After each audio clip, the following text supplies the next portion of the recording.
ಮುಂದೆ ಸಂಕಲ್ಪ ನೋಡಿ. ಗಿಂಡಿಯಲ್ಲಿ ಜಪಕ್ಕೆ ಗಿಂಡಿ ಬರಬೇಕು, ಜಪಕ್ಕೆ ದ್ವಿಮುಖಿ ಆಗಬೇಕು, ಎರಡು ಬಾಯಿದ್ದು ಬೇಕೇ ಬೇಕು. ಇದು ಮುಖ್ಯ ವಿಷಯ. ಇನ್ನು ಗಿಂಡಿ ನಂತರ ತಗೊಳ್ಳಿಕ್ಕೆ ನೋಡಿ, ಒಂದು ಮನೆಯಲ್ಲಿ ಜಪಕ್ಕೆ ಒಂದು ಗಿಂಡಿ ಬೇಕೇ ಅಂತ. ಸ್ವಾಮಿಗಳಿಗೆ ಅವರು ಗಿಂಡಿ ಮಾಡಿ ಅಂತ ಒಂದಿರ್ತಾರೆ. ನೀರು ಎಲ್ಲಿ ಹಾಕಿಕೊಡಬೇಕು, ಪವಿತ್ರ ಉಂಗುರ ಎಲ್ಲಿ ಇರ್ತದೆ, ತುಳಸಿ ಎಲ್ಲಿ ಇಟ್ಕೊಳ್ಬೇಕು, ಕೆಳಗಿದ್ದದ್ದು ತುಳಸಿ ಪುಡಿ ಅದು ಎಲ್ಲಿಡಬೇಕು ತೋರಿಸಿಕೊಟ್ಟಿದ್ದೆ.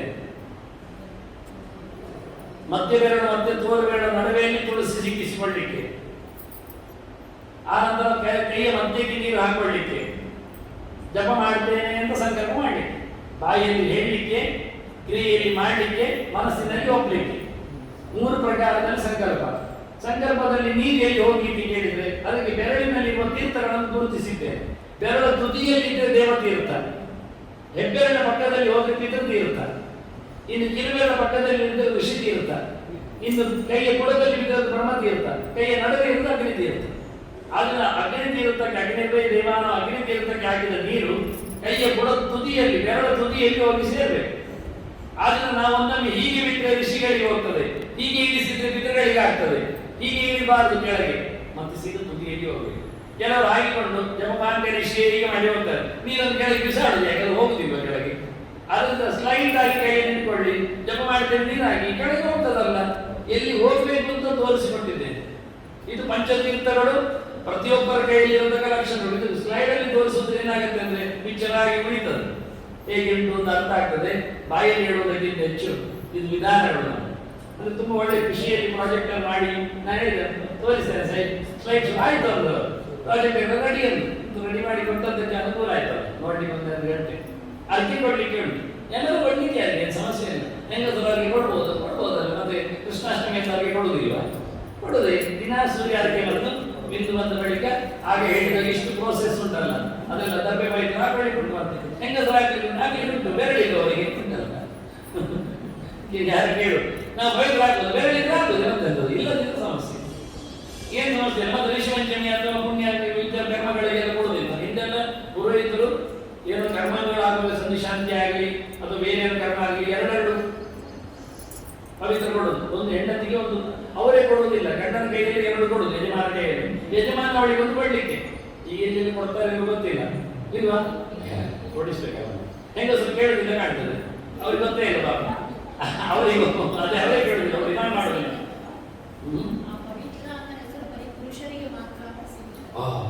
ಪವಿತ್ರ ಅಂದ್ರೆ ಏನು ಗೊತ್ತುಂಟ ನೋಡಿ? ಪತ್ರ ಅಂದ್ರೆ ಏನು? ಯಾಕೆ ಪತತೀತಿ ಪತ್ರಂ ಅಂತ ಬೀಳುತ್ತದೆ ಅಂತ, ಉದುರಿ ಬೀಳುತ್ತದೆ. ಪತತೀತಿ ಪತ್ರಂ ಎಲೆ ಅಂತ ಬಂದೇ ಆಗಿದೆ. ಅದು ಕನ್ನಡದಲ್ಲಿ ಎಲೆ, ಸಂಸ್ಕೃತದಲ್ಲಿ ಪತ್ರ, ಪತತಿ. ಕೆಳಗೆ ಉರುಳುತ್ತದೆ, ಬೆಳೆದಾಗ, ಅರಳಿದಾಗ, ಮುರಿದಾಗ. ಬೀಳಬಾರ್ದಾಗಬೇಕಾದ್ರೆ ಮಧ್ಯದಲ್ಲಿ ವಿಷ್ಣು ಇರಬೇಕು. ವಿಪಕ್ಷಿ ಪರಮಾತ್ಮನೋ ಅಭಿ ಅಂದ್ರೆ ವಿಷ್ಣು, ಏಕಾಕ್ಷರ ಕೋಶ. ಅಖಯಪ್ರವಿ ಸಂಭೂಮ ಸಕ ವಿಷ್ಣುವಾಚಕ ಪವಿತ್ರ. ನಾವು ಪತ್ರಂ ಪತತಿ, ನಮ್ಮ ದೇಹ ಬೀಳುತ್ತದೆ, ಒಂದೊಂದು ದಿನ ಹಣ್ಣಾಗ್ತದೆ, ಅದರಿಂದ ಪತ್ರ, ಅದು ಬೀಳದಂತೆ ಒಳಗೆ ವಿಷ್ಣು ನಡುಗುಡಿಯಲ್ಲಿದ್ದಾನೆ, ಇದು ಪವಿತ್ರ.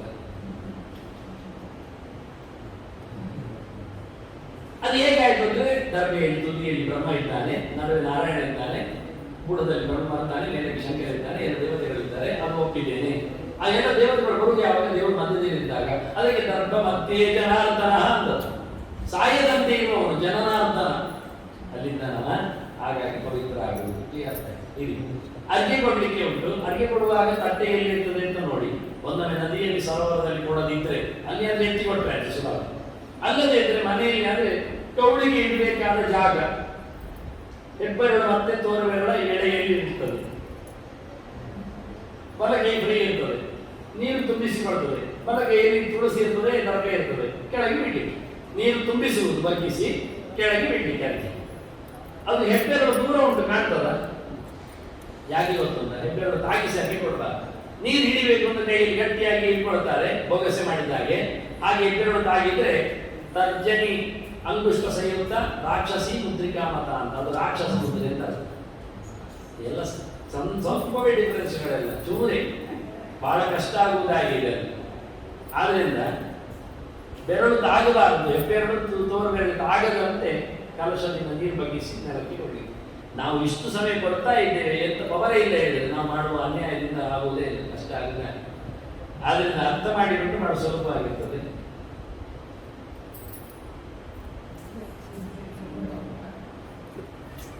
ಬೆಳಿಗ್ಗೆ ಅರ್ಘ್ಯ ಕೊಡುವ ವಿಧಾನ, ಸರೋವರದಲ್ಲಿ ಆದರೆ ನೀರೆತ್ತಿಕೊಂಡು ಅರ್ಘ್ಯ ಹಾಕಿ ಎಷ್ಟು ಕೈ ಮೇಲೆ ಹೋಗಬೇಕು ಕೇಳಿದ್ರೆ ಗೋಶೃಂಗ ಮಾತ್ರ ಉದ್ಧತ್ಯ ಅಂತಾರೆ. ದನದ ಕೊಂಬಿನ ಹಾಗೆ ತಲೆಯ ಎರಡು ಕಡೆಯಿಂದ ಕೈ ಮೇಲಕ್ಕೆ ಹೋಗಬೇಕು. ಸಂಜೆ ಕೂತ್ಕೊಳ್ಲಿಕ್ಕೆ ಅರ್ಘ್ಯ ಸರೋವರದಲ್ಲಿ ಕೂತ್ಕೊಂಡು ಎತ್ತಿ ನೀರನ್ನು ಕೊಡ್ಲಿಕ್ಕೆ, ಬೆಳಿಗ್ಗೆ ನಿಂತುಕೊಳ್ಳಿಕ್ಕೆ, ಸಂಜೆ ಕೂತ್ಕೊಳ್ಳಿಕ್ಕೆ. ಹಾಗೆ ಬೆಳಿಗ್ಗೆ ದೇವರು ಬರಬೇಕಷ್ಟೇ, ಅದರಿಂದ ಎದ್ದುಕೊಳ್ಳಿಕ್ಕೆ, ಸಂಜೆ ದೇವರು ಇರ್ತಾನೆ ಆದ್ರಿಂದ ಕೂತ್ಕೊಳ್ಳಿಕ್ಕೆ. ಸಂಜೆ ಸೂರ್ಯ ಇರುವಾಗ ಅರ್ಘ್ಯ, ಬೆಳಿಗ್ಗೆ ಸೂರ್ಯ ಬರುವ ಮುಂಚೆ ಅರ್ಘ್ಯ. ಬರುವ ಮುಂಚೆ ನಾವು ಎದ್ದು ನಿಂತರೆ ದೇವರು ಸೀದವಾಗಿ ನಮ್ಮ ನೆತ್ತಿಯ ಪ್ರದೇಶದ ಒಳಗೆ ಸೋಲಾರ್ ಎನರ್ಜಿ ಪಾಸ್ ಆಗ್ತದೆ.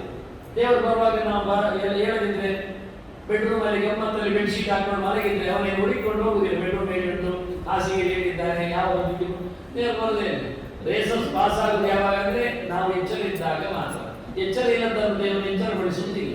ಅಂದ್ರೆ ಸೂರ್ಯ ಬರುವಾಗ ನಾವು ಎದ್ದು ನಿಂತಿರಬೇಕು, ಅವನಿಗಾಗಿ ಕರೆಯಬೇಕು, ಅವನಿಗೆ ಗಿಫ್ಟ್ ಆಗಿ ನಾವು ಅರ್ಘ್ಯವನ್ನು ಕೊಡಬೇಕು. ಅದರಿಂದ ಅವನಿಗೆ ಲಾಭ ಏನಲ್ಲ, ನಮಗೆ ಲಾಭ. ಇದು ಕತೆ ಕೇಳಿರ್ಬೋದು, ನೀವು ಕಾಣ್ತದೆ. ಇಲ್ಲಾಂದ್ರೆ ಕತೆ ಕೇಳಿ. ಅರ್ಘ್ಯ ಕಥೆಯನ್ನು ಕೇಳಿದ್ರೆ, ಮಂದೇಹ ಅಂತ ರಾಜರಿದ್ದಾರೆ, ರಾಕ್ಷಸರಿದ್ದಾರೆ. ಅವರು ದಿನಾ ಸೂರ್ಯನ ಮೇಲೆ ಆಕ್ರಮಣ ಮಾಡ್ತಾರೆ. ಅವರಿಗೆ ದಿನಾ ಸೂರ್ಯನ ಮೇಲೆ ಆಕ್ರಮಣ ಮಾಡುವ ಸಾಮರ್ಥ್ಯವನ್ನು ಬ್ರಹ್ಮದೇವ ಕೊಟ್ಟಿದ್ದಾನೆ ಅವರ ಹೊರಗೆ. ಅವರು ದಿನಾ ಸಾಯ್ತಾರೆ ಆಕ್ರಮಣ ಮಾಡಿ. ಯಾಕೆ ಕೇಳಿದ್ರೆ ಸೂರ್ಯನಿಂದ ಅಲ್ಲ, ಸೂರ್ಯನಿಗೆ ಯಾರು ಅರ್ಘ್ಯ ಕೊಡ್ತಾರೆ ಅವರಿಂದ ಸಾಯ್ತಾರೆ. ನಾವು ಕೊಡಬೇಕಾದ ಕಥೆಯನ್ನು ಕೇಳಿದ್ರೆ ಸೂರ್ಯನ ಎನರ್ಜಿ ನಮಗೆ ಆಗಬೇಕು. ಆರೋಗ್ಯ ಭಾಸ್ಕರಾದಿತ್ಯ ಕ್ರಮ, ಸೋಲಾರ್ ಎನರ್ಜಿಯಿಂದ ನಮಗೆ ಆರೋಗ್ಯ ಬರ್ತದೆ, ಗ್ಯಾರಂಟಿ. ಹೌದೇ, ನಮಗೆ ಗೊತ್ತಿಲ್ಲ ಹೇಗಾಗ್ತದೆ ಥೆರಪಿಯಿಂದ, ವಾಸ್ತವವಾಗಿ ಸತ್ಯ. ಸೂರ್ಯ ಬಾರದ ಜಾಗದಲ್ಲಿ ಎಷ್ಟು ಮರಗಿಡಗಳು ಸರಿಯಾಗಿ ಬೆಳೆಯುವುದಿಲ್ಲ, ಪ್ರಾಣಿ ಪಕ್ಷಿಗಳು ಎಷ್ಟು ಸಾಯ್ತವೆ, ಎಷ್ಟು ರೋಗಿಗಳಾಗ್ತವೆ ಅಂತ ನಮಗೆ ಭೌಗೋಳಿಕವಾಗಿ ಗೊತ್ತಿದೆ. ಎಲ್ಲಿ ಸೂರ್ಯ ಕಡೆ ಬರ್ತಾರೆ ಅಂತ ಕಡೆಯಲ್ಲೆಲ್ಲ ಎಷ್ಟು ರೋಗ ಇದೆ, ಆಫ್ರಿಕನ್ಸ್ಗಳಲ್ಲೆಲ್ಲ. ಅದನ್ನು ಸೂರ್ಯನಿಂದ ಎಷ್ಟೋ ಡಿಸೀಸ್ಗಳು ಸಾಯ್ತವೆ, ನೀರುಗಳು ಶುದ್ಧ ಆಗ್ತವೆ, ಸಸ್ಯಗಳು ಬೆಳೀತವೆ, ಆಹಾರಗಳು ಶುದ್ಧ ಆಗ್ತವೆ. ಇದರಿಂದ ನಾವು ಚೆನ್ನಾಗಿ ಬರುತ್ತೇವೆ. ಅದು ಮಾಮೂಲಿ ಆಗಿರ್ತದೆ ಆರೋಗ್ಯ ಭಾಸ್ಕರಾದಿತ್ಯರು. ಹಾಗಾಗಿ ನಾವು ಏನಾದ್ರು ತಗೊಳ್ಬೇಕಾದ್ರೆ ನಾವು ಮಂದರಾಗದೆ, ಸೋಮಾರಿಗಳಾಗದೆ, ಮಂದ ಈಗ ಅಂದ್ರೆ ಮಂದ ಚೇಷ್ಟೆ ಅಂತ, ನಾವು ಮಂದೇಹರಾಗದೆ ಅವನು ಬರುವ ಮುಂಚೆ ನಾವು ಎದ್ದು ಅರ್ಘ್ಯ ಕೊಟ್ಟರೆ ಆ ಏನು ಡಿವೈನ್ ಫೋರ್ಸ್ ಇದೆ, ಡಿವೈನ್ ಫೋರ್ಸ್ ಇದೆ, ಅದು ಹೋಗ್ತದೆ, ಬಿದ್ದೋಗ್ತದೆ. ಅದು ಒಂದು ಅರ್ಘ್ಯ ಕೊಟ್ಟರೆ ಏನಾಗ್ತದೆ, ಎರಡು ಅರ್ಘ್ಯ ಕೊಟ್ಟರೆ ಏನಾಗ್ತದೆ, ಮೂರು ಅರ್ಘ್ಯ ಯಾಕೆ ಕೊಡ್ಬೇಕಂತ ಕೇಳ್ತಾರೆ. ಕೇಳಿದಂತ ಒಂದು ಕೊಟ್ಟರೆ ಆಯ್ತಲ್ಲ, ಕೆಲಸ ಆಗ್ತದೆ ಇಲ್ವಾ? ಇದು ಮೂರು ಸತಿ ನಾವು ರಿಮೈಂಡರ್ ಕಳಿಸಿದಾಗೆ ದೇವರ ಹತ್ರ ಇನ್ನೊಮ್ಮೆ ಹೇಳಿದಾಗೆಲ್ಲ ಇದೆಲ್ಲ ಬೇಕಾ? ಇದು ಮೌನ ವೃತ್ತಿ ಆಗುದಿಲ್ವಾ? ಒಂದು ನಮಸ್ಕಾರ ಮಾಡಿದ್ರೆ ದೊಡ್ಡ ಸಂಗತಿ, ಮತ್ತೆ ಮತ್ತೆ ಬಗ್ಗಿಸುವುದು ಏನುಂಟು? ನಮಸ್ಕಾರ ಮಾಡಿ ಏನು ಅರ್ಥ ಆಗ್ತದೆ ಅನ್ನೋ ಪ್ರಶ್ನೆ ಕೇಳ್ತಾರೆ. ಅದಕ್ಕೆ ಉತ್ತರಗಳು ಇವರ ರಾಕ್ಷಸರ ಆಕ್ರಮಣ ಒಂದೇ ಹೊರತು ಆ ವಾಹನಗಳಲ್ಲಿ ಬರ್ತಾರೆ, ಆಯುಧಗಳಿಂದ ಬರ್ತಾರೆ, ತಾವೇ ಮುಗಿದು ಬೀಳ್ತಾರೆ. ಇಂತಹ ಶಕ್ತಿಗಳು ಸೂರ್ಯ ಬರುವಾಗ ಮಾಡಿದ್ರೆ ಅವರಿಗೆ ನಾವು ಕೊಡುವ ಒಂದನೇ ಅರ್ಘ್ಯದಿಂದ ಅವರ ವಾಹನಗಳು ನಾಶ ಆಗ್ತವೆ. ವಾಹನ ವಿನಾಶಾಯ ಪ್ರಕರಾಯ. ಅವರು ವಾಹನ ಹೋದ್ರೂ ಪರವಾಗಿಲ್ಲ, ಆಯುಧಗಳ ಜೊತೆಯಲ್ಲಿ ಹೋರಾಡಲಿಕ್ಕೆ ಬರ್ತಾರೆ. ಅದರಿಂದ ಎರಡನೇ ಅರ್ಘ್ಯ ಕೊಡುವಂಥದ್ದು ಆಯುಧ ವಿನಾಶ. ಆಯುಧ ಹೋದ್ರೂ ಪರವಾಗಿಲ್ಲ, ವಾಹನ ಹೋದ್ರೂ ಪರವಾಗಿಲ್ಲ, ನಾವಂತೂ ಖಂಡಿತವಾಗಿ ಮುಕ್ತಿ ಆಗ್ತೇವೆ ಅಂತ ಅವರು ಮತ್ತೆ ಸೂರ್ಯನಡೆಗೆ ಹಾರಿದ್ರೆ ಮೂರನೇ ಅರ್ಘ್ಯ ಕೊಟ್ಟರೆ ಅವರು ಸಾಕು.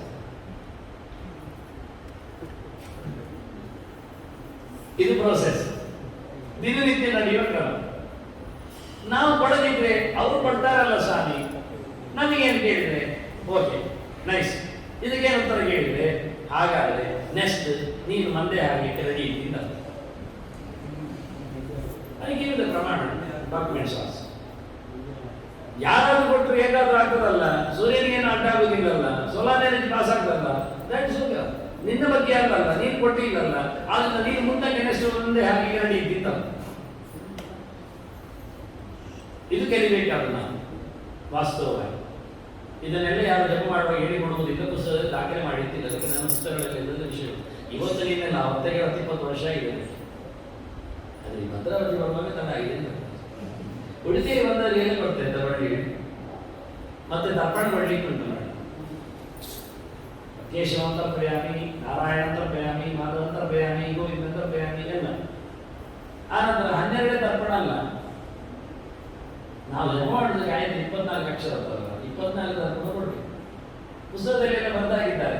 ಕೇಶವಂತರ್ಪಯಾಮಿ ಶುಕ್ಲಪಕ್ಷೆ, ಸಂಕರ್ಷಣರ್ಪಯಾಮಿ ಕೃಷ್ಣಪಕ್ಷೆ. ಅದು ಪುಂಡಧಾರಣೆ ಮಾಡುವಾಗ ಮಾರ್ರೆ ಅಲ್ಲಿ ಇಲ್ಲಿ ಪುಂಡಧಾರಣ 12 24 ಹಾಕಿ ಆಗುದಿಲ್ಲ. ಅದನ್ನ 24 ರೂಪಗಳನ್ನು ಸಿಕ್ಕಿಸ್ಬೇಕು. ಹೇಗೆ ಮಾಡುವ? ಶುಕ್ಲಪಕ್ಷದಲ್ಲಿ 12, ಕೃಷ್ಣ ಪಕ್ಷದಲ್ಲಿ 12. ತರ್ಪಣ ಇದು ಗಾಯತ್ರಿಗೆ ಸಂಬಂಧಪಟ್ಟ ತರ್ಪಣ. ಇದು ಶುಕ್ಲಪಕ್ಷ ಕೃಷ್ಣಪಕ್ಷ ಸಂಬಂಧ ಅಲ್ಲ. ಇದು ನಿತ್ಯ. ಮತ್ತೆ ಶುಕ್ಲಪಕ್ಷ ಕೃಷ್ಣಪಕ್ಷ ನಮಗೆ ಸೂರ್ಯನಲ್ಲಿ ಯಾವತ್ತೂ ಉಂಟು. ಅದನ್ನ ದಿನ 24 ಕೊಡ್ಲಿಕ್ಕೆ ಉಂಟು. ನನ್ನ ತರ್ಪಣ ಪುಸ್ತಕದಲ್ಲಿ ಕಂಡಪಟ್ಟೆ ಉಂಟು, ಪ್ರಮಾಣ ಜಾಸ್ತಿ ಉಂಟು. ಇಷ್ಟಾದ್ರು ಮಾಡಿ ಇಲ್ಲಿ ಕೊಟ್ಟಿರ್ತೇನೆ.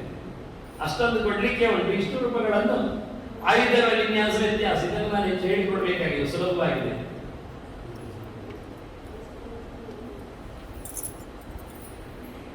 ಸಂಕಲ್ಪ ಮಾಡಿದಾಗೆ ಕೈಯಲ್ಲಿ ತೀರ್ಥಗಳನ್ನು ಗುರುತಿಸಿಕೊಳ್ಳಿ, ಗಿಂಡಿಯಲ್ಲಿ ಹಾಕಿಕೊಳ್ಳಿ ನೀರನ್ನು, ಬೆರಳಿನ ತುದಿಯಲ್ಲಿ ಬೀಳ್ತದೆ. ಅಲ್ಲಿ 24 ತರ್ಪಣ ಉಂಟಲ್ಲ, ಹೌದು. ಅದನ್ನ ಗಿಂಡಿಯಲ್ಲಿ ಹೀಗೆ ಮಾಡಿಟ್ಕೊಳ್ಳೋದು. ಕೇಶವಂತರ್ಪಯಾಮಿ, ನಾರಾಯಣಂತರ್ಪಯಾಮಿ ಹೇಳ್ತಾ ಹೌದು, ಅದು ಇಳಿತಾ ಇರ್ತದೆ. ಅಲ್ಲಿ ಒಂದು ಕೆಲಸ ಆಗ್ತದೆ. ಅದು ತಪ್ಪು ಅಂತಾಗಿದೆ ನೋಡಿ, ಅದಾಗುದಿಲ್ಲ. ಅದು 24ಕ್ಕೆ ಒಂದೇ ಲೆಕ್ಕ ಇದೆ. 1 ಟೈಮ್ ನೀರು ಇಳಿದ್ರೆ, 1 ಟೈಮ್ ಕೈಯಲ್ಲಿ ಕೆಳಗಿದ್ರೆ ಅದು ಒಂದೊಂದು ಲೆಕ್ಕ. ಅದು ಎಷ್ಟು ಲಾಂಗ್ ಪ್ರೋಸೆಸ್ ಮಾಡಿದ್ದೀವಿ, ಪ್ರಯೋಜನ ಆಗಿದೆ. ಆದ್ರಿಂದ ಎವ್ರಿ ಟೈಮ್ ಕೇಶವಂತರ್ಪಯಾಮಿ, ನಾರಾಯಣಂತರ್ಪಯಾಮಿ, ಮಾಧವಂತರ್ಪಯಾಮಿ ಅಂತ ಎಡಕೈಯನ್ನು ಚೆನ್ನಾಗಿ ಗಿಂಡಿಯನ್ನು ಅಲ್ಲಾಡಿಸಿ ಕೆಳಗೆ ಮೂಮೆಂಟ್ಸ್ ಕೊಡ್ಲೇಬೇಕು. ಬಾಯಲ್ಲಿ ಹೇಳಿದ ಹಾಗೆ ಮೂಮೆಂಟ್ಸ್ ಅನ್ನು ಕೊಡದಿದ್ರೆ ಇದಕ್ಕೆಲ್ಲ ಪ್ರಮಾಣಗಳೆಲ್ಲ ಹಾಕಿ ಎಷ್ಟು ನೀವು ಸುಲಭ ಮಾಡಿಕೊಳ್ಳಿಕ್ಕೆ ಹೋಗ್ತೀರೋ, ಎಷ್ಟು ತಪ್ಪಾಗದೆ ಹೇಳುವುದೇ ನನ್ನ ಮುಖ್ಯ ಉದ್ದೇಶ. ಇದು ಪ್ರೋಸೆಸ್ ಸಮಯ ಇಲ್ಲ. ಅದನ್ನ ನಳ್ಳಿಯಲ್ಲಿ ಜಪ ಮಾಡಲಿಕ್ಕೆ ಬರುವುದಿಲ್ಲ. ಮಾಡಿಕೊಂಡು ಅಲ್ಲೇ ಮುಗಿಸಿ ಬಿಡುದಿಲ್ಲ ಅಲ್ಲ, ಹೆಡ್ ತಿರುಗಿಸುವುದಾಗುದಿಲ್ಲ, ಪ್ರೆಸ್ಸಿಂಗ್ ಆಗುವುದು. ಯಾಕೆ ಅದು ಪ್ರೆಸ್ ಮಾಡಿ ಬಿಡುದಿಲ್ಲ. ಇನ್ನು ಕಾಲಲ್ಲಿ ಪ್ರೆಸ್ ಮಾಡಿ ಬೀಳ್ತಾ ಇರೋದು ಬೇರೆ ವಿಷಯ. ಹಾಗೆ ಇನ್ನು ಗಮ್ಮತ್ತು ಬಂದಿದೆ ನಂಡಿ. ಅದು ಬೇಸಿನ್ನು ಒಂದೇ, ಟ್ಯಾಪ್ ಒಂದೇ. ಅದೇ ಕೈಯಲ್ಲಿ ಪ್ರೆಸ್ ಮಾಡ್ತಾನೆ, ಅದೇ ಕೈ ತೊಳಿತಾನೆ. ಇನ್ನು ಹೇಳಬೇಕಾಗಿಲ್ಲ ನಾನು ಏಂಜಲ್ ಹೇಗಿದೆ ಅಂತ. ಏನ್ ಮಾಡ್ಲಿಕ್ಕೆ ಆಗುದಿಲ್ಲ, ನಾಲಿಗೆ ಆಗ್ತದೆ.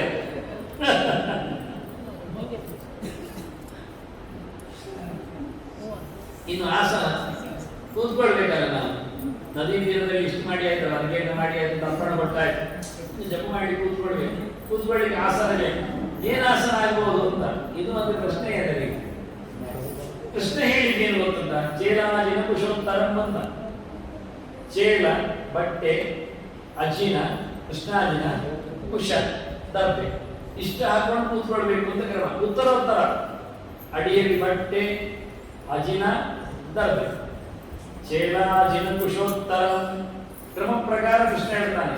ಬಟ್ಟೆ ಹಾಸು, ಅದರ ಮೇಲೆ ಅಜಿನ ಹಾಸು, ಅದರ ಮೇಲೆ ದರ್ಬೆ ಹಾಕು, ಕೂತ್ಕೋ. ದಿನ ಅದೇ ಆಗ್ತದೆ. ದರ್ಬೆ ದಿನ ಅದೇ ಆಗ್ತದೆ, ಬಟ್ಟೆ ಅದೇ ಆಗುವುದಿಲ್ಲ. ಅಜಿನ ಅದೇ ಆಗ್ತದೆ. ಬಟ್ಟೆಯನ್ನು ನೀವು ಒಣಗ್ಲಿಕ್ಕೆ ಹಾಕಿ, ಇನ್ನೊಂದು ಹಾಕಿ ಸ್ಪ್ಯಾರ್. ಬಟ್ಟೆ ದೊಡ್ಡದಿಲ್ಲ, ಸಣ್ಣದು, ಕೂತ್ಕೊಳ್ಳುವಷ್ಟು. ಮತ್ತೆ 4 ಬಾರ್ಡರ್ ಇರಬೇಕು. ಕಟ್ಟು ಬಟ್ಟೆ ಆಗುದಿಲ್ಲ, ಕಟ್ ಪೀಸ್ ಆಗುದಿಲ್ಲ. ಬಾರ್ಡರ್ ಇದ್ದ ಬಟ್ಟೆ ಆಗ್ಬೇಕು. ಕರ್ಚೀಫ್ ಆಗ್ತದೆ, ಬಾರ್ಡರ್ ಇದ್ದದ್ದು ಆಗ್ತದೆ. ಹೆಂಗಸರಿಗೂ ನಿಮ್ಮನ್ನು ದಾವಣಿ ಆಗ್ತದೆ. ದಾವಣಿ ಆದ್ರೆ ನಮ್ಮಲ್ಲಿ ಏನು ಗೊತ್ತುಂಟ? ದಾವಳಿ ಉಡುಪಿಯಲ್ಲಿ ದಾವಳಿ ಬರುವುದಿಲ್ಲ, ಮಡಿಗೂ ಬರುವುದಿಲ್ಲ, ಅದು ನೀರಿಗೂ ಹಾಕಲಿಕ್ಕೆ ಆಗುವುದಿಲ್ಲ. ಆದ್ರೆ ನಾವು ದಾವಳಿಯನ್ನು ನಿತ್ಯ ಮಾಡಿದ ಆವಿಕಂದು ಸದಾ ಶುಚಿ, ಆವಿಕ ಅಂತ ಕರೀತೀವಿ. ಉಣ್ಣೆ ಬಟ್ಟೆ, ಉಣ್ಣೆ ಡೈರೆಕ್ಟ್ ಆಗ್ತದೆ. ಅದರ ಬದಲಿಗೆ ರೇಷ್ಮೆ ಬಟ್ಟೆಯನ್ನು ಜಾಸ್ತಿ ಪ್ರಿಸರ್ವ್ ಮಾಡ್ತಾರೆ. ಯಾಕೆಂದ್ರೆ ಕೌಶೇಯ ಪೀತ ವಸನಾಮ ವಿಂದನೆಂತ ಮಧ್ವಾಚಾರ್ಯ ಲಕ್ಷ್ಮಿ ರೇಷ್ಮೆ ಬಟ್ಟೆ ತೊಟ್ಟವುಗಳೇ ಹೇಳ್ತಾರೆ. ಇನ್ಯಾರು ಕೆಲವರೆಲ್ಲ ಬೈಯುಂಟು, ಅದೆಲ್ಲ ಕಾಟನ್ ಸೀರೆ ಕೈಮಗ್ಗತ್ತೆ, ಅದೆಲ್ಲ ಸೀರೆ ಅದೆಲ್ಲ ಆಗುವುದಿಲ್ಲ. ಅಯ್ಯ, ರೇಷ್ಮೆ ಸೀರೆಯನ್ನು ಲಕ್ಷ್ಮಿ ಹುಟ್ಟಿದ್ದಾಳೆ, ಆಗುದಿಲ್ಲ ಅಂತೇಳಿ ಮಧ್ವಾಚಾರ್ಯ ತೋರಿಸಿಕೊಡ್ತಾರೆ. ಅದನ್ನ ರೇಷ್ಮೆಗೆ ಬ್ಯಾನ್ ಇಲ್ಲ, ಅದು ಪ್ರಾಣಿಜನ್ಯ ಮಾತ್ರ, ಅದು ಮಡಿಯೇ ಲೆಕ್ಕಾಚಾರದಲ್ಲಿ. ಆಗ ಬೇರೆ ರೀತಿಯಿಂದ ತೆಗಿತಾ ಇದ್ರು ಕೋಶವನ್ನು. ಕೋಶ ಅಂದ್ರೆ ಕೋಶದಿಂದ, ಕ್ರಿಮಿ ಕೋಶದಿಂದ ಹುಟ್ಟಿದ್ದು ಅಂತ. ಕೋಶ ಅಂದ್ರೆ ಸೆಲ್, ಅದನ್ನ ನೆಟ್ಟು ಅದನ್ನ ಆವಿಕವನ್ನು, ಅಂದ್ರೆ ಕುರಿಯ ವಸ್ತುವನ್ನು ಹೇಳಲಿಲ್ಲ, ತಗೊಳ್ಳಿಕ್ಕೆ ಹೇಳಿಲ್ಲ. ಅದು ಇವತ್ತು ತಗೊಳ್ತಾರೆ, ತುಂಬ ಕಡೆ ತಗೊಳ್ತಾರೆ. ನಾನು ವಿರೋಧ ಮಾಡಲಿಕ್ಕೆ ಬರುವುದಿಲ್ಲ ಕಂಬಳಿಯನ್ನು ತಗೊಳ್ಳುವುದನ್ನು. ಚಳಿಯ ಪ್ಲೇಸ್ನಲ್ಲಿ ಬೇಕಾಗ್ತದೆ ಆಗಿಕೊಂಡಿದ್ದೇನೆ. ಕಂಬಳಿ ಒಂದು ತಂದಿದ್ದಿರಬಹುದು. ಮತ್ತೆ ರುದ್ರನಿಗೆ ಇಷ್ಟವಾಗಿ ಕಂಬಳಿಯನ್ನು ದಾನ ಮಾಡ್ತಾರೆ. ಅದನ್ನ ಕಂಬಳಿಯ ಬಗ್ಗೆ ನಾನು ಹೇಳುವುದಿಲ್ಲ. ಕಾಟನ್ ಒಳ್ಳೆಯದು. ನಮ್ಮ ಆಸನದ ಲೆಕ್ಕಾಚಾರದಲ್ಲಿ ಕಾಟನ್ ಬೆಸ್ಟ್ ಬಟ್ಟೆ. ಅದಕ್ಕೆ ಅರೂ ಇರಬೇಕು, ಬಾರ್ಡರ್ ಅಂಚು ಇರಬೇಕು. 4 ಅಂಚು ಕತ್ತರಿಸಿದ್ದು ತುಂಡು ಬಟ್ಟೆ ಆಗುವುದಿಲ್ಲ. ನಿಜವಾಗಿ ಬಟ್ಟೆಯ ಸಂಸ್ಕೃತಿ ಉಂಟಲ್ಲ, ತುಂಡು ಬಟ್ಟೆ ಉಡಬಾರದು ಅಂತ ಅರ್ಥ. ಟೋಪಿನ ಒಂದು ಬಿಟ್ಟು ಅದಕ್ಕೆ ಅಂಶ ಅದು ಕತ್ತರಿ ಮಾಡಿದ್ದು, ತುಂಡು ಮಾಡಿದ್ದು. ಮಧ್ವಾಚಾರ ವಾಸುದೇವನ ಇದ್ದಾಗ ಹೇಳ್ತಾರೆ, ಈಗ ಹರಿದಿದ್ದೇನೆ ಅಪ್ಪ, ನಾನು ಈಗ ಉಟ್ಕೊಂಡಿದ್ದೇನೆ, ಇನ್ನೇನು ಮಾರ್ಗನ ಮಾಡೋದು. ನಾವು ಹೇಳ್ತಾನೆ, ನೀನು ಸನ್ಯಾಸ ತಗೊಂಡ್ರೆ ನಾನು ಸಾಯ್ತೇನೆ. ಇವತ್ತು ವಿದಾರಿ ಹೇತಾದ ಗುರುಶ್ವ ಸಾಹಸಂ. ಅಲ್ಲಿ ಬಟ್ಟೆ ಹರಿದ, ಟೋಪಿಯನ್ನು ಕಟ್ಟಿಕೊಂಡ, ಒಂದು ಬಟ್ಟೆಯನ್ನು ಸೊಂಟಕ್ಕಾಗಿದ, ಅಪ್ಪ ನೀನು ಸಾಯ್ತೇನೆ ಸಾಯ ಅಷ್ಟು. ನನಗೆ ಅರ್ಥ ಆಗ್ತದೆ ಸನ್ಯಾಸ ದೊಡ್ಡದು ಅಂತ. ನಿನ್ನ ಅಮ್ಮ ಕೇಳಬೇಕಲ್ಲ, ಅಲ್ಲಿ ಕೇಳು ಪರ್ಮಿಷನ್. ಹೋಗಿ ಅಮ್ಮನ ಹತ್ರ ಹೇಳಿದ, ಅಮ್ಮ ನಾನು ಸನ್ಯಾಸಿ ಆಗ್ತೇನೆ. ನಮಗೆ ಯಾರು ಗತಿ ಇಲ್ಲ, ಇನ್ನೊಂದು ಹುಡುಕ್ತದೆ ಆಯ್ತಾ, ಅಷ್ಟೇ ತಾನೆ. ಹಾಗೆ ನೀನು ಬೇಕೆ, ಹಾಗಾದ್ರೆ ನಾನು ಸನ್ಯಾಸ ತಗೊಂಡು ನಿನ್ನ ಬೇಕಾದ್ರೆ ಕಾಣಬೇಕಾದ್ರೆ ಸನ್ಯಾಸಕ್ಕೆ ಹೋಗ್ಬೇಕು, ಇಲ್ಲಾಂದ್ರೆ ನಾನು ಕಾಣದಂತೆ ಮಾಯ ಆಗ್ತೇನೆ. ಇಲ್ಲ ನೀನು ಕಾಣುವಾದ್ರೆ ಇಲ್ಲ, ಸನ್ಯಾಸಿ ಆಗಿರು ಹೇಗಿರು ಓಕೆ. ಅಪ್ಪನಂತ ಹೇಳಿದ, ಅಪ್ಪ ಅಮ್ಮ ಒಪ್ಪೇನು. ಹೌದಾ, ಹೇಗೆ ಒಪ್ಪೇನು? ಅದು ಗೊತ್ತು ನನಗೆ, ನಮ್ಮಲ್ಲಿ ಇನ್ನೊಂದು ಮಗು ಮತ್ತೆ ಹಾಗೆ ಮಗು ಆಗ್ತದೆ ಎಂದು ಭರವಸೆ. ರೈಟ್. ಹೀಗೆ ಬಹಳ ಚಂದವಾಗಿ ಅದು ಒಂದು ಬಿಟ್ಟು ಮತ್ತೆಲ್ಲದಕ್ಕೂ ಕಂಡಪಟ ಆಗುವುದಿಲ್ಲ. ಇಡೀ ಬಟ್ಟೆ ಅದನ್ನು ಮೊದಲ ದಿವಸ ಹೆಣ್ಣಿಗೆ ಕುಪ್ಪಸ ಹಾಕಿದ್ರು, ಒಂದು ಉತ್ತರೀಯವನ್ನು ಹಾಕ್ತಾರೆ. ಇಡೀ ಸೀರೆಯನ್ನು ಕಟ್ಟಿ ಕುತ್ತಿಗೆಗೆ ಹಾಕಿ ಕಳ್ಕೊಂಡು ಬರ್ತಾರೆ ಬೇಗ. ಹಾಗಾಗಿ ಅಂದ್ರೆ ಒಂದೇ ಬಟ್ಟೆಯಲ್ಲಿ ಇರಬಾರದು ಅಂತ ಅವಳೆ ದ್ರೌಪದಿ ಏನು ಹೇಳಿದ್ದು, ನಾನು ಒಂದು ಬಟ್ಟೆ ಏಕಂಚ ವಾಸೋ ಮಮ ವಂದ ಬುದ್ಧೆ ಸಭಾ ನೇತುನ್ನಾರ ಸಿಮಾಮನಾರ್ಯ. ನಾನು ಒಂದು ಬಟ್ಟೆ ಹೇಳಿದ್ದೇನೆ, ರಜಸ್ವರ ಇದ್ದೇನೆ, ರಜಸ್ವರಾಜಾಸ್ಮಿ. ಅದನ್ನು ಬರ್ಲಿಕ್ಕೆ ಆಗುವುದಿಲ್ಲ, ಸಭೆಗೆ ಹೋಗುವುದು. ಸೀತೆ ಒಂದೇ ಬಟ್ಟೆಯಲ್ಲಿ ಇರುವುದು, ಉತ್ತರಿಯನ್ನು ಎಸೆದಿದ್ದಾಳೆ. ಹಳದಿ ಬಟ್ಟೆ ಇತ್ತು ಅವಳ ಹತ್ರ. ಮೇಲುದಿಗೆಯನ್ನು ಹಾಕಿದ್ದಾಳೆ, ಅದರಲ್ಲಿ ತನ್ನ ಚಿನ್ನವನ್ನೇ ಹಾಕಿದ್ದಾಳೆ, ಮಂಗಗಳಿಗೆ ಹಾಕಿದ್ದಾಳೆ. ಮಂಗಳು ತಗೊಂಡೋಗಿ ಅವನಿಗೆ ಕೊಟ್ಟು, ನಾವು ಇನ್ಯಾರು ನೋಡಿ ಖುಷಿಪಟ್ಟಿದ್ದ. ಇಲ್ಲಿ ಹೋಗಿದ್ದಾಳೆ ಸೀತೆ. ಅದಲ್ಲದೆ ಇದರ ಬ್ಯಾರೆ ಅದು ಅಂತ ಹೇಳಿ ಅನ್ನೊಂದು ಹೇಳ್ತಾನೆ. ಅದು 8 ತಿಂಗಳ ಆಚೆಗೆ ಆಗೋಗಿ ಫೈಲ್ ಆಗಿದೆ, ಸ್ವಲ್ಪ ಮಲಿನ ಆಗಿದೆ. ಅದು ಇದೆ ಅದರದ್ದು ಜೋಡಿ ಅಂತ ಹಳದಿ ಬಟ್ಟೆ ಹುಟ್ಟಿದ್ದು ಅವರು. ಅದರಿಂದ ಒಂದು ಬಟ್ಟೆ ಉಡುವಂಥದ್ದು ನಿಷಿದ್ಧ. ಅದು ಮೇಲಿಗೆ ಹೊತ್ತಿನಲ್ಲಿ ಮಾತ್ರ. 2 ಬಟ್ಟೆ ಬೇಕು. ಎಂಥದ್ದು? ತುಂಡು ಬಟ್ಟೆ ಅಲ್ಲ, ಇಡಿ ಮೇಲೋದಿಗೆ ಇಡಿ ಹೊತ್ತಿದ್ದು ಇಡಿ. ಮತ್ತೆ ಟೋಪಿನ ಎಷ್ಟು ತುಂಡಾದ್ರೂ ಪರವಾಗಿಲ್ಲ, ಲೆಕ್ಕಕ್ಕೆ ಅದು 3ನೇ, ಅದು ಲೆಕ್ಕಕ್ಕೆ ಇಟ್ಟದ್ದು. ಆದ್ರಿಂದ ಕಂಡ ಬಟ್ಟಕ್ಕೆ ನಿಷೇಧ ಕೊಟ್ಟು ಅಂಗಿ ತೆಗೀರಿ ಅಂತ ಹೇಳಿ ಅವ ಮುಂದೆ ಕಟ್ಟಿರ್ತಾನೆ, ಅದು ಇಡಿ ಬಟ್ಟೆ. ಅಂಗಿಯನ್ನು ಕಂಡ ಬಟ್ಟ ಅದು ತೆಗೀರಿ ಅಂತ, ಬನಿಯನ್ನು ತೆಗೀರಿ ಅನ್ನೋದು ಕಂಡ ಬಟ್ಟ. ಈಗ ಬನಿಯನ್ನು ತೆಗೀರಿ ಅಂಗಿ ತೆಗೀರಿ ಅಂದವ ಪ್ಯಾಂಟ್ ಹಾಕೊಂಡೊಳಗೆ ಬರ್ತಾನೆ. ನಾವು ಈಗ ನೋಡ್ತೇವೆ, ನಮ್ಮ ಟ್ರೆಡಿಷನ್ ನೋಡಿ ಎಲ್ಲಿ ಸತ್ತಿದೆ ಅಂತ.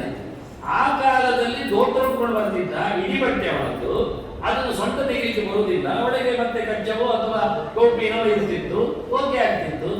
ಈಗ ಅವ್ರು ಪೂರ ಒಳಗೆ ತುಂಡು ಬಟ್ಟೆ ಹಾಕ್ತಾರೆ, ಚಡ್ಡಿ ಎಲ್ಲ ಹೊರಗೆ ಹಾಕಿರ್ತಾರೆ. ಈಗ ನಾವು ಅವನ್ನೆಲ್ಲ ಏನು ಮಾಡಿಸಿದ್ರೆ ಆಯ್ತು ಒಳಗೆ ಬರಲಿಕ್ಕೆ? ಪ್ರಿನ್ಸಿಪಲ್ ಗೊತ್ತಿರದೆ, ಸಿದ್ಧಾಂತ ತಿಳಿಯದೆ ನಾವು ಅನ್ಯಾಯ ಮಾಡ್ತೇನೆ. ಅವನು ತೆಗಿಲಿಕ್ಕೆ ಆಕ್ಸಿಡೆಂಟ್ ಮಾಡ್ತೇನೆ, ಬೈತಾನೆ. ಏನು ಜನಿವಾರ ಹೊಟ್ಟೆಯಲ್ಲಿ ಕೊಳ್ಳಿಕ್ಕೆ ತೆಗೆದು ಅವ್ನು ದೊಡ್ಡ ಹೊಟ್ಟೆ ಇರ್ತದೆ ಪಾಪ, ಏನಿರ್ತದೆ ದೊಡ್ಡ ಇಷ್ಟ ಆಗುದಿಲ್ಲ, ಕಷ್ಟಪಡ್ತಾನೆ ಹೊಟ್ಟೆಯನ್ನು ಮುಚ್ಚಿಕೊಳ್ಳಿಕ್ಕೆ. ಕೆಲವರು ಏನು ಮಾಡೋದು, ಪ್ಯಾಂಟಲ್ಲಿ ಹಾಕ್ಲಿಕ್ಕೆ ಬರೋದಿಲ್ಲ, ಸೊಂಟದಲ್ಲಿ ನಿಲ್ಲಿಕ್ಕೆ ಕೇಳೋದಿಲ್ಲ, ಅಂಥವ್ರು ಏನು ಮಾಡ್ಲಿಕ್ಕೆ ಆಗ್ತದೆ? ಆದ್ರೂ ನಾನು ಹೇಳ್ತಾ ಇದ್ದೇನೆ, ಅದು ತಪ್ಪು. ರುಚಿಯಾಗಿ ಆಗದೇ ಇರಲಿ, ಎಲ್ಲಿ ಬೇಕು ಅಲ್ಲಿವರೆಗೆ ಬಿಡಿ ಅವನನ್ನು, ಮತ್ತೆ ಮುಂದುವರಿಸಿ. ಈಗ ತಿರುಪತಿಯಲ್ಲಿ ಏನಾದ್ರು ಮಂಗಿತೆಗೆ ಡ್ರೆಸ್ ಕೊಡಿಲ್ಲ ಉಂಟ, ಎಷ್ಟು ಸಮಯದಿಂದ ನೀವು ಬೇಕಾದ್ರೆ ಬಾಗಿಲು ಅಲ್ಲಿಗೆ ಪಾಸ್ ಮಾಡಿ ಅವನನ್ನು, ಅದು ವಿಷಯ ಬೇರೆ. ಅದರ ಬದಲಿಗೆ ಅರ್ಧ ಜರತಿಯ ನ್ಯಾಯ ಆಗಬಾರ್ದು. ಪ್ಯಾಂಟ್ ಬಿಡುವುದು, ಶರ್ಟ್ ತೆಗಿಸುವುದು, ಅದು ಹೆಂಗಸರು ಪ್ಯಾಂಟ್ ಶರ್ಟ್ ಓಕೆ, ಅದು ನಡೀತದೆ. ಇದೇನು ಸಂಸ್ಕೃತಿ ಮಾಡಿದ್ರೆ ಇನ್ನೊಂದು ನಮ್ಮ ಪ್ಯಾಂಟೇ ಬ್ಯಾನ್ ಆದರೆ ಶರ್ಟೇ ಬ್ಯಾನ್ ಅನ್ನೋದು ವಿಷಯ ಬೇರೆ. ಹೆಣ್ಣು ಗಂಡು ಡ್ರೆಸ್ಸಿನಲ್ಲಿ ಅರ್ಥವೇ ಆಗದಷ್ಟು ಸೇಮಿ ಇರ್ತದೆ, ಸಿಮಿಲಾರಿಟಿ ಇರ್ತದೆ. ಆಗ ಅವನು ಕೇಳ್ತಾನೆ, ಇವಳು ಹೋಗುದಿಲ್ಲ ಒಳಗೆ, ಏನಾಯ್ತು? ಅವಳು ತೆಗ್ಬೇಕಂತ ಹೇಳಿ ರೆಡಿ ಇರ್ತಾರೆ, ಅದು ವಿಷಯ ಬೇರೆ, ಅದಿನ್ನೊಂದು ವಿಚಿತ್ರ. ಮತ್ತೆ ಅಂಥವರು ಇದ್ದಾರೆ. ಅದಲ್ಲ ನನಗೆ ತೆಗೆಯುವ ಹಾಕುವ ಪ್ರಶ್ನೆ ಅಲ್ಲ, ಇಲ್ಲಿ ಮಡಿವಂತಿಗೆ ಪ್ರಶ್ನೆ. ಕಂಠಪಟ್ಟೆ ಎನ್ನುವುದು, ದರ್ಜೆ ಕೇಳುವುದು, ವಸ್ತ್ರ ತುಂಡಾದ್ರೆ ಅಮಂಗಳ ಅರ್ಥ. ಬಟ್ಟೆಯಿಂದ ತುಂಡಾದ್ರೆ ಹರಿದ್ರೆ ಅಲ್ಲ, ಹರಿತದೆ ಎಲ್ಲರದ್ದು. ತುಂಡಾದ್ರೆ ಬೇರೆ ಬಟ್ಟೆ ಹಾಕಿ ತುಂಡು ಬಟ್ಟ ವಿಷಯ. ಯಾವಾಗ ತುಂಡು ಮಾಡಿ ಹಾಕ್ತಾರೆ ನೋಡಿ, ಹೆಣಕ್ಕೆ ಒದ್ದ ಬಟ್ಟೆಯನ್ನು ತುಂಡಲ್ಲಿ ಸಿಗುತ್ತಾರೆ, ಅದಕ್ಕೆ ಇರ್ತದೆ. ಹರಿದ ಬಟ್ಟೆ ಆಗುವುದಿಲ್ಲ. ಹರಿದ ಬಟ್ಟೆ, ಹೊಲಿದ ಬಟ್ಟೆ ನಮಗೆ ನಿಷಿದ್ಧ. ಇವತ್ತು ಎಲ್ಲ ಕಡೆ ಹರಿದುಕೊಂಡು ಬರ್ತಾರೆ. ಮತ್ತೆ ಯಾರು ಹೇಳಿದ್ರಲ್ಲ, ನಮ್ಮ ಹಿಂಬದಿಯಲ್ಲಿ ದೊಡ್ಡ ವಿಂಡೋ ಇಟ್ಟಿದ್ದಾರಂತೆ. ಅವಳು ಆಕೆ ಮನೆ ಅವಳು ಹೇಳ್ತಾಳೆ, ನಮ್ದು ಎದುರಲ್ಲೇ ಇಟ್ಟಿದ್ದಾರೆ ವಿಂಡೋ ಅಂತ. ಕಾಣುವಂಥದ್ದೇನಿಲ್ಲ, ಹೇಳುವಂಥದ್ದು ಮಾತ್ರ ಮನೆಗೆ. ಈ ನಮೂನಿ ಆಗದೇ ಇರಲಿ, ಕಂಡರಿಗೆ ಕತ್ತರಿಗೆ ಹೊಲಿಗೆ ಯೋಚನೆ ಇರಲಿ ಬಿಡಿ. ಆದ್ರೆ ನೀವು ಅಜ್ಜಿನ ಹೆಂಗಸರು ಆಗ್ಲಿಕ್ಕೆ ಉಂಟು ಅಂತ ಪ್ರಶ್ನೆ ಹಾಕ್ಲಿಕ್ಕೆ ಉಂಟು ಅಂತ ಉತ್ತರ. ಅಜ್ಜಿನ ನಿಷೇಧ ಮಾಡಲಿ. ಕೃಷ್ಣಾಜಿನ ಭಾರಿ ವಿಶೇಷ. ವ್ಯಾಘ್ರಾಜಿನ, ನಾನು ಅಜಿನಗಳಲ್ಲಿ ಯಾವುದೆಲ್ಲ ಬರ್ತದೆ ಅಂತ ಬರೆದಿದ್ದೇನೆ. ವ್ಯಾಘ್ರಾಜಿನೇ ಜ್ಞಾನ ದೀಪ್ತಿ ಅಂತ ಹೇಳಿದ್ದೇನೆ. ಹುಲಿಯ ಚರ್ಮ ಹಾಕಲಿಕ್ಕೆ ಬರ್ತದೆ ಎಲ್ಲ. ಅದರಿಂದ ಮನೆ ಬಿಟ್ಟು ಹೋದ್ರೆ ಅವ್ರಿಗೆ ಕಷ್ಟ ಬರ್ತದೆ. ಆದ್ರಿಂದ ಏನ್ ಬೇಕೋ ಅದು ಹಾಕೊಳ್ಳಿ ಅಷ್ಟೇ. ಇವತ್ತು ಸಿಗುವುದೆಲ್ಲ ಕಷ್ಟ ಇದೆ ಹೋಗ್ತೇನೆ, ಆದ್ರೆ ಸಿಗಲಾರದನ್ನೆಲ್ಲ ತರಿಸುವ ನಾವು ಅದರಿಂದ ತರಿಸಬಾರ್ದು ಅಂತ ಹೇಳುವುದಿಲ್ಲ. ನಾನು ಅದಕ್ಕೋಸ್ಕರ ಎಲ್ಲದಕ್ಕೂ ಇದು ಒಂದಲ್ಲ ಜೀವನದಲ್ಲಿ ಒಮ್ಮೆ ಒಬ್ಬನಿಗೆ ಉಪಯೋಗಕ್ಕೆ. ಇವನ್ ನಂತರದಲ್ಲಿ ಓದಿಗೆ ಒಳ್ಳೆ ಮಗನಿಗೆ ಮಕ್ಕಳಿಗೆ ಆಗ್ತದೆ ಆಗುದಿಲ್ಲ ಅಂತ ಲೈಫ್ ಲಾಂಗ್ ಕೆಲವೊಮ್ಮೆ ಒಂದೊಂದು ವಸ್ತುಗಳು. ಅಜಿನ ಅಂತ ಬಹಳ ಚೆನ್ನಾಗಿರ್ತದೆ, ತಲಾಶ್ ಮಾಡಬಹುದು. ಅರಣ್ಯ ಇಲಾಖೆ ಅಧಿಕಾರಿಗಳಲ್ಲಿ ಸ್ವಲ್ಪ ಖುಷಿ ಹಾಕಿದ್ರೆ ಸೇರ್ತದೆ. ನಾನು ಪಬ್ಲಿಕ್ ಅಲ್ಲಿ ಹೇಳಿದ್ರೆ ಒಂದು ಬೈಲಿಕ್ಕೆ ಹೋಗಬೇಡಿ. ಆ ಸತ್ಯ ಸಂಗತಿ ಹೇಳೋದ್ರಲ್ಲಿ ಆದೇಶಿಸಬೇಕು. ಕದಿಲಿಕ್ಕೆ ಹೇಳಿಲ್ಲಲ್ಲ, ಮತ್ತೆ ಮಣೆ ಹಾಕಬಹುದು ಅಂತ ಕೇಳಿದ್ರೆ ಅದು ನಿಷಿದ್ಧ. ದೌರ್ಭಾಗ್ಯ ಎಂದಾರು ಕಾಸನೆ ಅಂತ ಬಡತನದ ಲಕ್ಷಣ ಮರದ ಮಣೆ. ಈಗ ನನಗೆ ಹೊಡಿತಾರೆ, ಎಲ್ಲ ಸೇರಿ ಮನೆಗೆ ಹೊಡಿತಾರೆ. ಕೃಷ್ಣ ಹೇಳಿದ್ದು ಗೀತೆಯಲ್ಲಿ ಚೇಲಾಜಿನ ಕುಶೋತ್ತರಂ ಅಂತ. ಅದು ಬಿಟ್ಟು ನೀವು ಮರದ ಮಣೆ ಹಾಕುವುದು ಏನಿಗೆ? ಮರದ ಮಣೆ ಮತ್ತೆ ಕಲ್ಲಿನ ಮಣೆ ಎರಡೂ ಆಗುವುದೇ ಇಲ್ಲ. ಪಾಷಾಣೆ ವ್ಯಾಧಿ ಸಂಭವ ಅಂತಾರೆ. ನೀವು ಕಲ್ಲಿನ ಚಪ್ಪಡಿ ಆಗಿದ್ರೆ ಯಾವುದು ಯಾವ ಸ್ಟೈಲ್ಸ್ ಟೂಲ್ಸ್ ಎಲ್ಲ ಆಗಿದ್ರೆ ರೋಗ ಬರ್ತದೆ, ಅದು ಗ್ಯಾರಂಟಿ ನೋಡಿ. ಕಲ್ಲಿನ ನಡೆಯೋರಿಗೆ ರೋಗ ಬಂದಿದ್ದು ಮೂತೋರಿ ಬರಬೇಕು. ಯೋಚನೆ ಮಾಡಿ, ಅವ್ರು ಯಾವತ್ತು ಹೇಳಿದ್ದಾರೆ ಇದನ್ನೆಲ್ಲ ಅಂತ. ಮರದಲ್ಲಿ ಬಡತನ ಬರ್ತದೆ, ಅದಕ್ಕೆ ಅವರೆಲ್ಲ ಮರದಲ್ಲಿ ಹೇಳಿ ಅದಕ್ಕೆ ಬೆಳ್ಳಿ ಎಲ್ಲ ಏನು ಎಷ್ಟು ಬೆಳ್ಳಿ ಆಗಿದೆ ಗಮನ ಮಾಡಿದ್ದು ಮರದಲ್ಲಿ ಬೆಳ್ಳಿ. ಹಾಗಾದ್ರೆ ಇದು ಅನ್ನ ಹಾಕಿ ಏನು ಕೇಳಿ, ಅದು ಅನ್ನದಲ್ಲ ಪ್ಲಾಸ್ಟಿಕ್ ಆಗಿ ತಿಂತಾರೆ, ಮುಖ್ಯ ಪ್ಲಾಸ್ಟಿಕ್ ಆಗಿದೆ. ಅದನ್ನು ನಾವು ಡುಪ್ಲಿಕೇಟ್ ಎಲ್ಲ ಮಾಡಲಿಕ್ಕೆ ಹೋಗ್ಬಾರ್ದು, ಸಂಪಾದನೆ ಮಾಡಿ. ಅಟ್ಲೀಸ್ಟ್ ಕೊನೆ ಪಕ್ಷ ಬಟ್ಟೆ ಹಾಕ್ಬೋದಲ್ಲ, ಅದಿನ ಸಿಗದಿದ್ರು ದರ್ಬೆ ಹಾಕ್ಬೋದಲ್ಲ. ಅಷ್ಟು ದರ್ಬೆ ಬೇಡ, ತೋರಿಸಿದ್ದು ನಾನು ದರ್ಬೆಯನ್ನು 3 ದರ್ಬೆ ಮಿನಿಮಮ್ 3 ಹೆಸರು ಹಾಕಬೇಕು. ಪೂರ್ವಕ್ಕೆ ಅಥವಾ ಉತ್ತರಕ್ಕೆ ತುದಿ ಬರುವ ಹಾಗೆ. ಅನಂತಾಯ ನಮಃ, ವಿಮಲಾಯ ನಮಃ, ಪದ್ಮಾಯ ನಮಃ. ಅನಂತಾಸನಾಯ ನಮಃ, ವಿಮಲಾಸನಾಯ ನಮಃ, ಪದ್ಮಾಸನಾಯ ನಮಃ. 3 ವರ್ಡ್ ನೆನಪಿಟ್ಕೊಳ್ಳಿ, ಇಲ್ಲಾಂದ್ರೆ ನಾವು ಕೇಳಿಬಿಡಿ. ಮತ್ತೆ ಅನಂತ ವಿಮಲ ಪದ್ಮ 3 ವರ್ಡ್ ಹೇಳಿಕೊಂಡು 3 ದರ್ಬೆ ಹೆಸರನ್ನು ಹಾಕಿಕೊಂಡು ದಿನ ಅದ್ವಯ. ತುಂಡಾಗುವವರೆಗೆ ಅದ್ವಯ, ತುಂಡಾದ್ರೂ ಪರವಾಗಿಲ್ಲ, ತುದಿ ಹಾಳಾಗಿದೆ ಸರಿ, ಹಾಳಾದ್ರೂ ತೊಂದರೆ ಇಲ್ಲ, ಮತ್ತೆ 3 ಹಾಕೊಳ್ಳ. ನಮಗೆ ಮಿನಿಮಮ್ 3 ದರ್ಬೆ ಹೆಸರನ್ನು ನಾವು ನಿತ್ಯ ಹಾಕೊಂಡ್ರೆ ಎಲ್ಲರನ್ನ ನಿಲ್ಲಿಸಿಕೊಂಡಾಗ ಆಸನ ಉಪಸ್ಪೃಶ್ಯ ಸುಮಾರು ಚಿಂತನೆಗಳ ಆಸನ ಉಪಸ್ಪೃಶ್ಯ ಮಂಡೂಕಾಯ ನಮಸ್ತದ ಗುರುಮಾಯ ವರಾಯ ಶೇಷಾಯ ತಮಸ್ವ ನಮಕಾರಾಯ ರುದ್ರಾಯ ವಜ್ರಾಯ ನಮೋ ನಮಃ. ಸುಮಾರು ಚಿಂತನೆಗಳಲ್ಲಿ ಹೇಳಲಿಕ್ಕೆ ಉಂಟು ಬಿಡಿ. ಇಷ್ಟಾದ್ರೂ ಮಾಡಿಕೊಳ್ಳೋದ್ರೆ ಹೇಳಬಾರ್ದಲ್ಲ, ಎಲ್ಲರೂ ಹೇಳಲಿಕ್ಕೆ ಇರುವಂಥದ್ದೇ ಆಸನದಲ್ಲಿ ಯಾರಿದ್ದಾರೆ ಅಂತ. ಈಗ ಜಪಕ್ಕಿಂತ ಜಾಸ್ತಿ ಇದೇ ಆಗ್ತದಲ್ಲ, ಜಪ ಮಾಡ್ತಾರೆ. ಪ್ರೀ ಗ್ರೌಂಡ್ ಸರಿ ಇಲ್ಲದಿದ್ರೆ ಮತ್ತೆ ಜಪಕ್ಕೆ ಬೆಲೆ ಇಲ್ಲ ಅಲ್ಲ. ಮೊದಲು ಉಪ್ಪಿಟ್ಟು ಬೇಕೆನ್ನುವುದು ಸತ್ಯ, ಆದ್ರೆ ತಯಾರಿ ಜಾಸ್ತಿ ಅಲ್ಲ, ಒಗ್ಗರಣೆ ಅದು ಇದೆಲ್ಲ ಸಾಮಾನುಗಳು. ಆನಂತರ ಟೇಸ್ಟ್ ಬರೋದು ಅದರಲ್ಲಿ. ಒಂದಿಷ್ಟು ಗೇರು ಬೀಜ ಹಾಕಿದ್ರೆ ರುಚಿ ಇರ್ತದೆ, ದ್ರಾಕ್ಷಿ ಬೀಜ ಲಾಯ್ಕೆ ಇರ್ತದೆ, ಅದೆಲ್ಲ ಏಲಕ್ಕಿ ಹುಡಿ ಮಾಡಿ ಇನ್ನೂ ಖುಷಿ. ಬೇಳೆ ಹೇಳಿ ಸುಮ್ಮನೆ ಹೊಟ್ಟೆ ತುಂಬಿಸುವುದೇ ವಿಷಯ ಅಲ್ಲ, ನಾಲಿಗೆ ಖುಷಿ ಪಡಬೇಕಲ್ಲ ತಿಂದಂತ. ಆದ್ರಿಂದ ಪ್ರೀ ಗ್ರೌಂಡ್ ಇಷ್ಟು ನಾವು ರೆಡಿ ಆದರೆ ಜಪ ಮಾಡುವಾಗ ಒಳ್ಳೆ ಫಲ ಸಿಗ್ತದೆ, ಖುಷಿಯಾಗುತ್ತೆ. ಇದು ಗುರು ನಮಸ್ಕಾರ ಅಂತ ಕೈ ಮುಗಿದು ಕೇಳಿಕೊಡ್ತೇನೆ. ನಿಮ್ಮೆಲ್ಲ ಗುರುಗಳನ್ನು ನೆನಪಿಸಿಕೊಳ್ಳಿ. ಈ ದೇಹ ಕೊಟ್ಟವರು, ಈ ನೆಲ ಕೊಟ್ಟವರು, ಈ ಸಾಧನೆಗೆ ಅವಕಾಶ ಕೊಟ್ಟವರು ಎಲ್ಲ ಕೇಳಲಿಕ್ಕೆ ನಾನು ಕೆಲವು ಹೇಳುದು ಮಾತೃದೇವೋಭವ ಆಯಿತು, ಪಿತೃದೇವೋಭವ ಆಯಿತು, ಆಚಾರ್ಯ ಆಯಿತು, ಅತಿಥಿ ಆಯಿತು. ನಾನು ಹೇಳುದು ಕೆಲವೊಮ್ಮೆ ಶಿಶುದೇವೋಭವ ಅಂತ. ಮಕ್ಕಳು ದೇವರೇ, ಅವುಗಳು ಕೆಲವೊಮ್ಮೆ ಬಾಯಿ ಮುಚ್ಚಿ ಕೂತ್ಕೊಳ್ತಾವಲ್ಲ, ಅದೇ ನಮಗೆ ಲಾಭ. ಕೆಲವೊಂದು ತೊಟ್ಟಿಲಲ್ಲೇ ಇರ್ತವೆ, ಅದು ಲಾಭ. ಕೆಲವೊಂದು ಚೂರು ತಿನ್ನೋದ್ರಲ್ಲಿ ಖುಷಿ ಪಡ್ತವೆ, ಇಷ್ಟೇ ಸಾಕು ಅಂತ ಗಂಜಿ ಊಟ ಮಾಡಿ ಹೋಗ್ತಾರೆ. ಆದ್ರೆ ನಮ್ಮ ಮಕ್ಕಳು ನಮಗೆ ಕೋಪರೇಟ್ ಮಾಡಿದ್ರುಂಟಲ್ಲ, ಅದು ನಮಗೆ ದೇವರಿದ್ದಾಗೆ. ಕೆಲವೊಮ್ಮೆ ಅದೇ ಹೊತ್ತಿಗೆ ಒಂದು ಕೇರಳಕ್ಕೆ ಹೋಗಲಿಕ್ಕೆ ಅದೇ ಹೊತ್ತಿಗೆ ನಾವು ಹೋಗ್ಬೇಕು, ಅದೇ ಹೊತ್ತಿಗೆ SLC ಆದ್ರೂ ಕೆಲವೊಮ್ಮೆ ಹೇಳ್ತಾನ ನನಗೆ ಹೋಗ್ಲಿಕ್ಕೆ ನೀವು ಕೂತ್ಕೊಂಡ್ರೆ ಮಾತ್ರ ಅಂತ. ಇಂಥದ್ದೆಲ್ಲ ಇರ್ತದೆ. ಕೆಲವು ಮಕ್ಕಳು 3-4 ವರ್ಷ ಮಾತ್ರ ಇಲ್ಲ, 30 ವರ್ಷ ಆದ್ರೂ ಹತ್ತಿರದಲ್ಲಿ ಕೂತ್ಕೊಳ್ತಾರೆ. ಆದ್ರೆ ನಮಗೆ ದೇವರಂತ ಮಕ್ಕಳು ಸಿಕ್ಕಿದ್ರುಂಟಲ್ಲ, ನಾವು ಖಂಡಿತವಾಗಿ ದೇವರನ್ನು ಬೇಗ ಹುಟ್ಟುವುದು. ಅದರಿಂದ ಅದು ಸಾಧನೆಗೆ ಎಲ್ಲವೂ ಪೂರಕಗಳೇ. ಅದರಿಂದ ನಮಸ್ಕಾರ ಮಾಡುವಾಗ ಯಾರನ್ನು ಬಿಡ್ಲಿಕ್ಕೆ ಬರುವುದಿಲ್ಲ. ಹಾಲು ಕೊಟ್ಟವನು ಖುಷಿ ಪಡ್ತಾನೆ, ತರಕಾರಿ ತಂದವರು ಇಷ್ಟಪಡ್ತಾನೆ. ಇವತ್ತಿನ ಎಲ್ಲ ತೊಟ್ಟೆ ಇರುವ ನೆಲೆ ನೋಡಿಕೊಂಡಾಗ ನಮ್ಮ ಜಪಕ್ಕೂ ಒಂದು ಅನುಕೂಲ ಸಿಗ್ತದೆ. ಅದರಿಂದ ಎಲ್ಲರಿಗೂ ನಮಸ್ಕಾರ ನಮಗೆ ಇದ್ದರೇನೆ ನಮಗದು ನೆಮ್ಮದಿಯ